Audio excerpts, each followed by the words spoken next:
नमस्कार, मैं हूं विकास सुखीजा और आप देख रहे हैं अब तक टाइम। दोस्तों, मुद्दा गर्म है, मौसम नरम है और आम आदमी पार्टी भी अब गर्म है। आम आदमी पार्टी को गर्म कर दिया करनाल की पुलिस ने और काफ़ी सारे मुद्दे सरकार ने भी दे दिए विपक्षियों को और खुल्लम खुल्ला अब राजनीति का जो पारा है वो हाई होता जा रहा है। एक तरफ सुनील बिंदल हैं और दूसरी तरफ आम आदमी पार्टी के जो प्रभारी हैं यहाँ के वो भी मौजूद हैं और भी काफ़ी नेता यहाँ मौजूद है।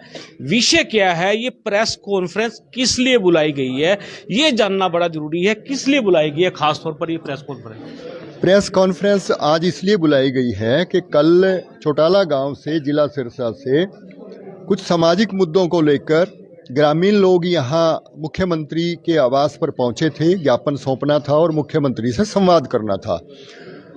उस आंदोलन को, ग्रामीणों के आंदोलन को आम आदमी पार्टी शुरू से समर्थन दे रही है। तो करनाल जिला की आम आदमी पार्टी की टीम ने कल उनको समर्थन दिया और उनके साथ सहयोग करते हुए हम ज्ञापन सौंपने मुख्यमंत्री के आवास की ओर गए। वहाँ पर ड्यूटी मजिस्ट्रेट को ज्ञापन दिया गया और उसके बाद शांतिपूर्वक तरीके से हम प्रदर्शन कर रहे थे, अपनी बात रख रहे थे और नारे लगा रहे थे भ्रष्टाचार विरोधी सरकार के। अनिल जी। तो उस वक्त पुलिस प्रशासन ने जाति की अल्टीमेटम दिया, 20 मिनट में आप अपना बोरिया बिस्तरा बांध लो वरना हम बुरा करेंगे। और मैंने निवेदन भी किया कि चाय हमने मंगवाई है, चाय पी रहे हैं, सब साथी सवेरे से भूखे प्यासे हैं। उन्होंने टाइम नहीं दिया। हमारे 4 साथी ये और 12-13 जो ग्रामीण थे सरसा से आए हुए, उनके साथ धक्का मुक्की की। उन लोगों को जबरदस्ती बस में धकेला। सुनील बिंदल जी, प्रवीण पुनिया जी, गुरविंदर जी और ममता चौधरी जी, ये 4 साथी करनाल टीम के थे। इनके साथ जाति की, बिंदल जी के साथ अमर्यादित भाषा का प्रयोग भी किया और आचरण भी किया। हम इसते हैं कि यह जो कल हुआ ये बहुत बुरा हुआ, ऐसा नहीं होना जी। कल जो कुछ हुआ हम उसकी घोर निंदा करते हैं। आम आदमी पार्टी के कार्यकर्ताओं नेताओं के साथ जो दुर्व्यवहार हुआ, जो बुरा आचरण हुआ, हम उसकी घोर निंदा करते हैं और प्रशासन से और हरियाणा के गृह मंत्री से मांग करते हैं कि इस बात का संज्ञान लेकर उन अधिकारियों के विरुद्ध अनुशासनात्मक कार्रवाई करें और भविष्य में ऐसा न बात रखने का अधिकार है। लोकतांत्रिक तरीके से हम अपनी बात रख रहे थे और उन्होंने खुद व्यवस्था बिगाड़ी। तो क्या लगता है अब पुलिस से जी जो भी इस विषय पे मंत्रणा करके निर्णय लिया जाएगा, हम उसके अनुसार कार्रवाई करेंगे। बिल्कुल दोस्तों, आपको बता दें अभी निर्णय लेना है कि जो पुलिस ने कल किया उसको लेकर आम आदमी पार्टी का क्या स्टैंड रहने वाला। दोस्तों, इंटरनेट की प्रॉब्लम लगातार जारी है और ये समस्याएं आपको हमने कई बार बताया है कि ये लगातार चल रही हैं क्योंकि 5G भी आ चुका है। अब इनको 6 लाना पड़ेगा, 7 लाना पड़ेगा, लेकिन समस्या एज इट इज रहने वाली है। बिंदु साहब, क्या लगता है सरकार सुविधा देने के नाम पर क्या कर रही है? सर, मैं तो जो कल चौटाला गांव का जो प्रकरण है उस विषय में आपको बताना चाहूँगा कि पिछले 1 वर्ष में लगभग 400 बच्चों की, 400 नवजात शिशुओं की जो मृत्यु हुई है वो बहुत ही दर्दनाक है और हरियाणा सरकार को इस विषय में तुरंत संज्ञान लेना चाहिए। कल पूनम जी और राकेश जी के साथ चौटाला गांव के ग्रामीण ये मुख्यमंत्री को ज्ञापन सौंपने के लिए मुख्यमंत्री आवास पर आए थे और मुख्यमंत्री आवास के घेराव की बात करी थी। आप ये देखिए, इसमें कोई ऐसी डिमांड नहीं है जो नाजायज हो।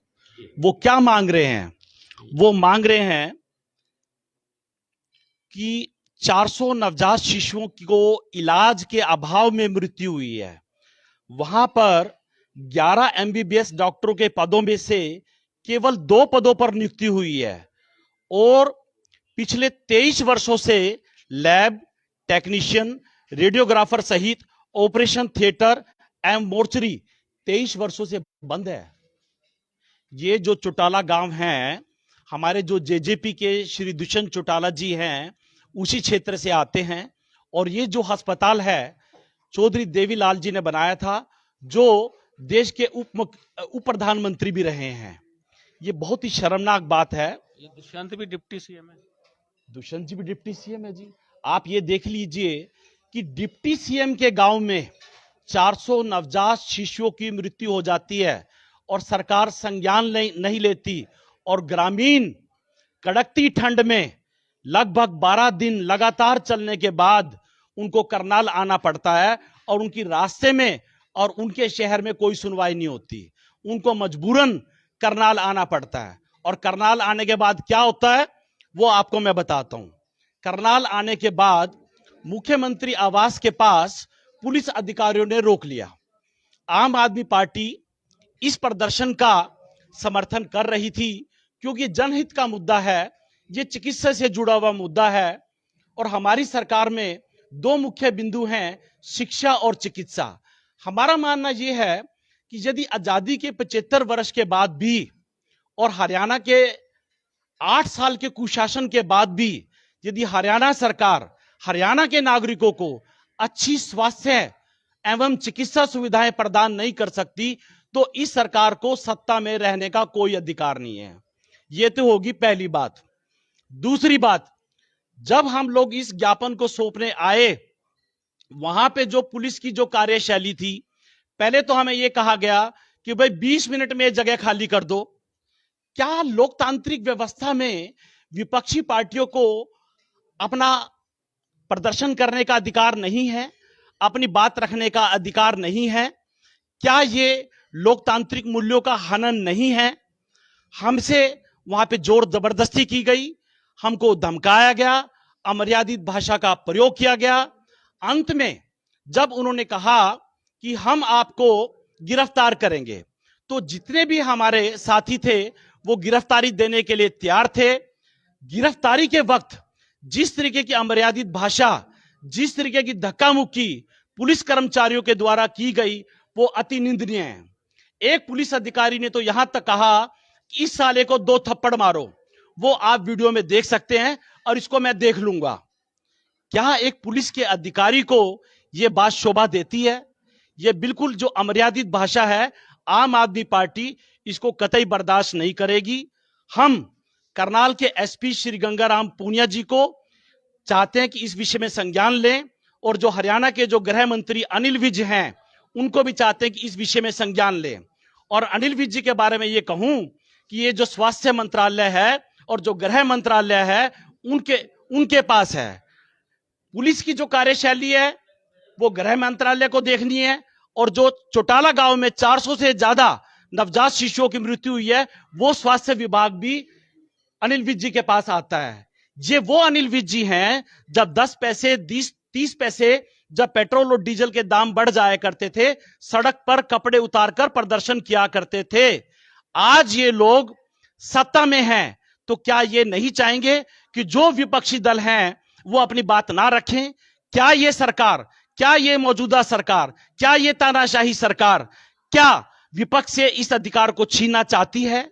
आज हरियाणा में जो जितने डॉक्टर होने चाहिए उतने डॉक्टर नहीं हैं। हरियाणा में डॉक्टर्स के जो पद हैं वो खाली पड़े हुए हैं।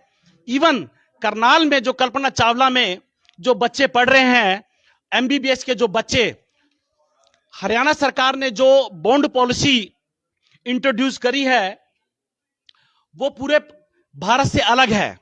हरियाणा में बच्चों से 7 साल का बॉन्ड भरवाया जाता है और उनको ये कहा जाता है कि यदि आप इस बॉन्ड की पालना नहीं करेंगे तो आपको 40 लाख रुपए देने पड़ेंगे। जब बच्चों ने इसका विरोध किया, उन्होंने 7 साल को 6 साल कर दिया और राशि को 40 लाख से 30 लाख कर दिया। क्या मनोहर जी ये तुगलकी फरमान वापस लेंगे? आज 2 महीने से बच्चे सड़कों पर हैं, उनके एग्जाम आने वाले हैं। पूरे देश के अंदर अलग अलग कानून है और मनोहर लाल जी का तुगलकी फरमान हरियाणा की जनता और जो हरियाणा का जो युवा और जो हरियाणा के जो मेडिकल स्टूडेंट हैं वो बर्दाश्त नहीं करेंगे। दूसरी ओर मैं आपका ध्यान दिलाना चाहता हूं, जो दिल्ली का, जो हरियाणा का जो पड़ोसी राज्य है, उसका जो हेल्थ का जो बजट है, जो टोटल बजट का लगभग 13.5% है, और जो हरियाणा सरकार का जो टोटल बजट है वो 6% है। आप ये देख लीजिए जो हरियाणा की सरकार है चिकित्सा के लिए कितनी गंभीर है। एक सरकार 8 साल में यदि अपने नागरिकों को अच्छी चिकित्सा नहीं दे सकती तो पुनः मैं दोहराना चाहूंगा, इस सरकार को सत्ता में रहने का कोई अधिकार नहीं है। इस सरकार में सिर्फ धर्म और जात पात की राजनीति होती है। यह सरकार लंगड़ी सरकार है। अपनी चिर विरोधी पार्टी जेजेपी के साथ गठबंधन किया हुआ है और दोनों हाथों से जनता को लूट रही है। हरियाणा में कोई ऐसा विभाग नहीं है जिसमें भ्रष्टाचार ना हो। हरियाणा का कोई ऐसा वर्ग नहीं है जो इस सरकार से खुश हो। वो दिन दूर नहीं है जब जनता 2024 में इस सरकार का सफाया करेगी। धन्यवाद। बिंदल साहब, बड़ा सवाल है कि चौटाला गांव से बड़े बड़े राजनेता पैदा हुए, एक हॉस्पिटल मेंटेन नहीं कर पाए, इससे बड़ा दुर्भाग्य क्या होगा? ये सरकार की नाकामयाबी है। हमारे जो उप मुख्यमंत्री हैं दुष्यंत चौटाला जी, ये उनका क्षेत्र है। उनके पास 11 विभाग है मेरी जानकारी के अनुसार। क्या कोई व्यक्ति 11 विभाग संभाल सकता है? ये दोनों ही पार्टियां अवसरवादी हैं, जजपा भी और भारतीय जनता पार्टी। भारतीय जनता पार्टी ने सत्ता सुख भोगने के लिए अपनी चिर विरोधी पार्टी जेजेपी के साथ गठबंधन किया। दोनों हाथों से जनता को लूट रहे हैं। हरियाणा की जनता बेहद प्रताड़ित है। हरियाणा का हर वर्ग सड़कों पर है। आए दिन यहां पर धरने प्रदर्शन होते हैं। इस सरकार को सत्ता में रहने का कोई अधिकार नहीं है। क्या रहेगा आगे? आप लोगों का क्या स्टैंड है? क्या क्या प्रदर्शन करने वाले हो? क्या क्या रहने वाला है? देखिए, हम 5 तारीख को एक ज्ञापन डीसी साहब को सौंपने वाले हैं और एक सांकेतिक धरना भी करेंगे। यदि हमारी मांगों को नहीं माना गया तो उसका प्रदेश स्तर पर हम लोग आंदोलन करेंगे। वो जो प्रॉपर्टी आईडी है और जो ये राशन कार्ड का और जो बीपीएल कार्ड का जो विषय है वो उसको लेकर है। बिल्कुल दोस्तों, आपको बता दें हरियाणा सरकार इस समय बड़ी बुरी तरह से उलझी हुई है। मैडम हमारे साथ हैं, कल बस में बैठे हुए जब पुलिस ने गिरफ्तार किया बड़ी चीखें मार रही थी। इनसे पूछ लेते हैं इनकी क्या आवाज थी और वो जोर जोर से चिल्ला रही थी। तो मैडम से जानना चाहेंगे, मैडम क्या लगता है आपको कि किस तरह कल जो पुलिस ने किया कितना जायज था, कितना नाजायज था? क्या कहना चाहेंगे आप? सर आप देखिए कि नवजात शिशु, हमारे देश को 75 साल हो चुके हैं आजाद हुए, और नवजात शिशु आज हम एक महिला की रक्षा नहीं कर सकते। ये हमारे लिए बहुत बड़े शर्म की बात है कि हमारे नेता तो विदेश में जाते हैं अपने बच्चों के स्वास्थ्य के लिए, अपने स्वास्थ्य के लिए, और हमारे देश की इतनी लच्चर व्यवस्था है कि हमारे देश में एक महिला जिसके लिए ये सरकार बड़े बड़े नारे लगाती है, बेटी बचाओ बेटी पढ़ाओ, और हमारे जो बच्चियां हैं उनके गर्भ में ही बच्चे मर जाते हैं। एक माँ इसका दर्द समझ सकती है। 9 महीने कैसे माँ अपने पेट में बच्चे को पालती है, ये माँ को पता है। और जब उसका शिशु कोई 8 महीने में, कोई 6 महीने में, या पैदा होते ही मर जाता है, तो उसके लिए ये सारी जिंदगी के लिए एक बात रह जाती है कि मेरा शिशु हुआ और वो मर गया। तो इस सरकार को क्या दर्द नहीं है? ये सरकार किस तरह की सरकार है जिसको एक महिला का दर्द नहीं है? क्या मांग करना चाहेंगे? इस पूरे मामले की जांच किससे कराई जानी चाहिए? बिल्कुल, जो 400 बच्चे जिनकी हत्या हुई है, मैं इसको हत्या बोलूंगी, ये सरकार ने हत्या की है, उन लोगों को मुआवजा देना चाहिए। जो अभी रिसेंटली 4 बच्चे जिनकी डेथ हुई है उनका भी मामला संज्ञान में लें और उनको जो भी राशि देना चाहें राशि से भी करें, और आगे जो सुविधाएं हैं उन सुविधाओं को भी दें, डॉक्टर उपलब्ध कराएं। जो हमारे मौलिक अधिकार है, एक मौलिक अधिकार है एक माँ के लिए। मैं ये कहती हूँ कि ये सरकार दोबारा नहीं आएगी। आप मेरे से आज लिख कर ले सकते हैं, जिस देश में औरत को इस तरह से प्रताड़ित किया जाए उस देश में आज तक कोई जीवित नहीं रह सकता और शांत नहीं रह सकता। ये सरकार दोबारा बिल्कुल भी नहीं आएगी। आप ये लिख के ले सकते हैं। आप ये चुनौती है लिखित में। कल साथ में थे जब पुलिस ने आंदोलनकारियों को उठाया, क्या रहा, क्या क्या लगा था कल आपको? बिल्कुल सर, इनका जैसे रवैया था, और मैं प्रशासन को तो क्या बोलूंगा, ये सारा प्रोपगंडा जो हुआ कल का, वो सारा बीजेपी के आधार पे हुआ है, उसके आदेश के अनुसार हुआ। क्योंकि हमारे साथ जैसे ही प्रशासन आया, अच्छे से बात कर रहा था, उन्होंने हमारे से 1 घंटे का टाइम मांगा कि 1 घंटे का हमारे को टाइम दो, आप आपकी जो मांगे हैं हम मुख्यमंत्री तक पहुंचाएंगे। जैसे ही 1 घंटे बाद वो आते हैं, हमारे को उन्होंने बोला कि आपकी मांगे जो थी हमने मुख्यमंत्री तक पहुंचा दी। तो हमने उनसे पूछा कि हमारा बना क्या, क्या हमारे को रास्ता मिलेगा यहाँ से उठने का, कुछ तो बताओ। तो उन्होंने हमारे को सीधा एक बात बोली कि यहाँ से अगर आप 20 मिनट तक अपना बोरिया बिस्तरा बांध के नहीं उठे तो हम आपको अगली कार्रवाई अपनी दिखाएंगे। तो ये सारा उन्होंने बीजेपी के आधार पे किया है। पुलिस का प्रशासन को भी मैं एक बात बोलना चाहूंगा कि देखो, सरकारें आने जाने वाली चीजें हैं। पुलिस ने तो आपको कहा था गिरफ्तारियां देने के लिए। गिरफ्तारियां हम शांतिपूर्वक ढंग से दे रहे थे सभी। हमारे बड़े भाई बिंदल जी के साथ धक्का मुक्की उन्होंने जबरदस्ती की, जो कि बिल्कुल नहीं बनती। उनकी पगड़ी उछाली, गिरा दी। तो देखो, बिल्कुल ये प्रशासन का रवैया बिल्कुल गलत है। और मैं करनाल पुलिस, हमारे जो गंगाराम पुनिया जी है कप्तान हैं, उनको भी बोलना चाहूंगा कि प्रशासन को अपनी पुलिस जो भी उनके अंडर में आती है, उनको ये बात समझाएं। अगर ये प्रजातंत्र है, लोकतंत्र है, सभी को अपनी आवाज उठाने का हक है। और हम तो अपनी क्या, हम उन गरीब लोगों की आवाज उठा रहे हैं जो आज मर रहे हैं हॉस्पिटलों में, डॉक्टरों के अभाव से, दवाइयों के अभाव से। अब आप किसी भी सरकारी हॉस्पिटल में जाओ, एक पैरासीटामोल मिलती है, वही सर दर्द वाले को, वही पेट दर्द वाले को, कि कोई भी दर्द हो, वही एक पैरासीटामोल देते हैं। तो वो एक गरीब आदमी और जाएगा कहां? आज भी हमारे हरियाणा के लोगों को, हजारों लोगों को दिल्ली में इलाज कराने के लिए जाना पड़ता है सरकारी हॉस्पिटलों में, क्योंकि वहां पे अरविंद केजरीवाल जी की आम आदमी पार्टी की सरकार है, और वो बिल्कुल फ्री में इलाज करती है। चाहे कितना ही बड़ा ऑपरेशन हो, कोई भी दवाई हो, कोई भी, मतलब सब कुछ फ्री होता है वहां पे। कोविड में तो दिल्ली वाले करनाल में आए हुए थे इलाज कराने के लिए।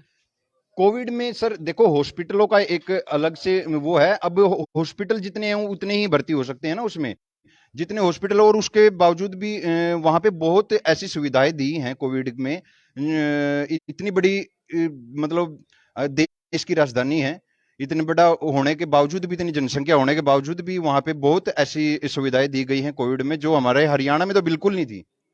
चलिए दोस्तों, आपको बता दें ये आम आदमी पार्टी का मुद्दा है और जिन्होंने गौर शोर के साथ इसको उठाया है। और आपको बता दें, एमबीबीएस के छात्रों की बात की जा रही है जो धरने पर बैठे हैं। और आपको बता दें, जो धरने पर बैठे, इतने दिनों से बैठे हैं, उनसे एक बॉन्ड मांगा गया है कि 40 लाख रुपए का बॉन्ड दिया जाए, ताकि वो इंश्योर करे गवर्नमेंट को कि वो एमबीबीएस करने के बाद 7 साल तक ग्रामीण क्षेत्र में ड्यूटी देंगे। ये बात कितनी जायज है? देखिए, बॉन्ड पॉलिसी गलत है, किंतु अगर सरकार ये कहती है कि उनको ग्रामीण क्षेत्र में काम करना पड़ेगा, इसका हम समर्थन कर सकते हैं, क्योंकि ग्रामीण क्षेत्र में उन डॉक्टर्स की आवश्यकता है। जहां तो देनी पड़ेगी ना। सिक्योरिटी देने वाला बात गलत है बिल्कुल। क्यों? जब हम सरकार उधर से तो कहती है कि हम फ्री शिक्षा देना चाहते हैं, ये डॉक्टर्स के लिए इतनी फीस कर देंगे, तो ये डॉक्टर, आपको क्या लगता है, ये कल को हम लोगों की ही जेब में से लेंगे पैसे? तो जब तभी तो ये कह रहे हैं कि आम आदमी को सुविधा मिले, सरकार का फैसला ठीक नहीं है। आप क्या मानते हो कि जो एमबीबीएस कर रहा है, जिसको 4 लाख में एमबीबीएस कराई जा रही है, भी वो 4 लाख में नहीं सर, 40 लाख में। 4 लाख में कराई जा रही है। आपको बता दें 40 लाख का बॉन्ड मांगा गया। तो 40 लाख का अगर बॉन्ड मांगा गया है, तो उसमें ये जो सिक्योरिटी बोलते हैं उसको, सिक्योरिटी बॉन्ड है वो। सर, इस मुद्दे पे मैं चाहूंगी कि हमारे प्रवक्ता जी से बात करें तो ज्यादा अच्छी बात है, जो इसका अच्छे से सवाल का आंसर दे सके। चलिए दोस्तों, इसका जवाब हम ही दे देंगे और हम चाहेंगे इस खबर को ज्यादा से ज्यादा शेयर कर देना। आप क्या बताना चाहेंगे, बताइए। जनाब, इसमें जो ये एमबीबीएस की बॉन्ड पॉलिसी बनाई है सरकार ने, बात सरकार की ठीक है, लेकिन जो ये 7 साल का समय है, वो कहते हैं कि सरकारी नौकरी में आप रहोगे, अच्छी बात है, गरीब की सेवा होगी और तभी डॉक्टरों की कमी पूरी होगी। लेकिन सरकार ये कहती है कि आपको तो बॉन्ड भर के देना पड़ेगा 40 लाख का, लेकिन हम आपको रोजगार दे पाएंगे नहीं दे पाएंगे, इस चीज की कोई गारंटी नहीं। तो सीएम साहब खुद कह रहे हैं गारंटी है इस बात की। नहीं, सीएम साहब ये जैसे बॉन्ड उनसे ले रहे हैं, सीएम साहब लिख के दें कि जिस दिन आपने एमबीबीएस कर ली, हम आपको सरकारी नौकरी देंगे। वो कहते हैं कि आपको कॉन्ट्रैक्ट के आधार पे मनरेगा में इसमें उसमें लगाएंगे, जिसमें आधी पराधी 50-55 हजार रुपये तनख्वाह मिलती है और ओरिजिनल डॉक्टर की 1 लाख से ऊपर तनख्वाह है। आप क्या चाहते हो, जनता लुट जाए? भेदभाव हमारे साथ जनता तो लुट जाए, आप क्या चाहते हो? जी जनता लुट जाए, बिस्तर काट का निर्णय ये गलत नहीं, है। हम ये कह रहे हैं कि जो एक गरीब आदमी के बच्चे को डॉक्टर बनने से रोकने की पॉलिसी है, ये वो जो कैसे? पैसे वाले हैं वो तो बॉन्ड का राशि भी दे देंगे, वो बैंक गारंटी भी दे देंगे, लेकिन जो आम आदमी का बच्चा है पहले तो वो इतनी भारी भरकम फीस नहीं दे पाएगा। 7-7.5 लाख इन्होंने फीस कर दी, 4 लाख से 8 लाख इन्होंने फीस बढ़ा करके कर दिया, साथ में 40 लाख के बॉन्ड का ड्राबा वो 30 लाख कर दिया, वो तो आपको भरना ही पड़ेगा। और ये नहीं, पहले बैंक से साइन कराए जाएंगे कि जिस दिन आपकी एमबीबीएस होगी और आपने अगर कहीं आपको और अच्छी तनख्वाह मिल रही हो, अच्छी नौकरी मिल रही हो, वहां नहीं आप जा सकते, आपको हमारे पास लचर व्यवस्था में काम करना पड़ेगा। हम आपको कोई सुविधाएं भी नहीं दे पाएंगे, लेकिन आप जा नहीं सकते हमें छोड़ करके, नहीं तो 40 लाख दे करके जाओगे। मैडम आपको क्या लगता है? सर देखिए, ये तो एमबीबीएस तो बहुत बड़ी डिग्री हो गई है। आप बेसिक जो शिक्षा है, स्कूलों की शिक्षा है, जो वहां पे एक एक बच्चे की मंथली फीस 7-7 हजार है। 7-7 हजार। ये कहाँ पे है 7,000? सर जोन से मर्जी स्कूल में देख लो आप, करनाल में तो बहुत बुरा हाल है। और 7 हजार फीस देने के बाद बच्चा फिर कौन से स्कूल की 7,000 फीस सर, है? मैं पर्टिकुलर किसी नाम का स्कूल का कौन सी नाम क्लास नहीं की? लूंगी। सर 8वीं से 10वीं तक की देख लीजिए आप। और जो बच्चे फर्स्ट क्लास सेकंड क्लास में 3-3 4-4 हजार तो उनकी फीस है सर। आप ओपीएस से देख लीजिए, देख लीजिए, दयाल सिंह देख लीजिए सर, प्रताप स्कूल देख लीजिए। अगर यकीन नहीं आता तो हम बिल्कुल लिखित में आपको लाके दे सकते हैं। इतनी भारी भरकम फीस देने के बाद बच्चे ट्यूशन लगाते हैं। जो टीचर वहां पे स्कूल में टीच कर रहे हैं, उन्हीं टीचर से फिर आपको बच्चे की ट्यूशन भी लगवानी पड़ेगी। अगर आप ट्यूशन नहीं लगाते हैं, इट मीन्स आपके बच्चे का रिजल्ट अच्छा नहीं है। चलिए दोस्तों, इस मुद्दे को यहीं पर समाप्त करते हैं, क्योंकि ये चर्चा और परिचर्चा बड़ा लंबा समय ले जाएगी। हम चाहेंगे आप इस खबर को ज्यादा से ज्यादा शेयर कर देना। आप देख रहे हैं अब तक टाइम्स, में विकास सुखीजा अपने साथी राकेश निषाद के साथ। नमस्कार, जय हिंद, जय भारत।